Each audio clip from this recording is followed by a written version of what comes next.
शीर्षक, स्मार्ट बंदर और चालाक व्यापारी। एक बार की बात है, एक छोटे से गांव में एक व्यापारी आया जो टोपी बेचता था।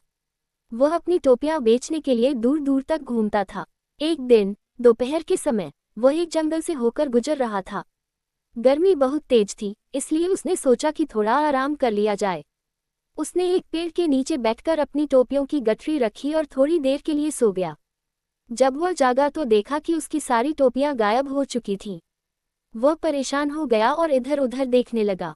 तभी उसने देखा कि पास के पेड़ पर बहुत सारे बंदर बैठे थे और हर एक ने उसकी टोपी पहन रखी थी।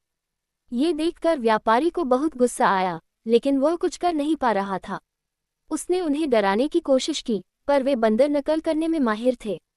जैसे ही व्यापारी हाथ हिलाता, वे भी हाथ हिलाने लगते। व्यापारी ने एक युक्ति सोची। उसने अपनी टोपी उतारी और गुस्से में जमीन पर फेंक दी। ये देखकर बंदरों ने भी अपनी अपनी टोपियां उतारकर जमीन पर फेंक दी।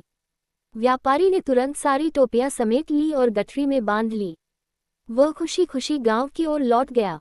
इस कहानी से हमें ये सीख मिलती है कि मुश्किल परिस्थितियों में घबराने की बजाय हमें बुद्धिमानी और धैर्य से काम लेना चाहिए। शिक्षा, मुसीबत में धैर्य बनाए रखें और अपनी चतुराई से समस्याओं का समाधान निकालें।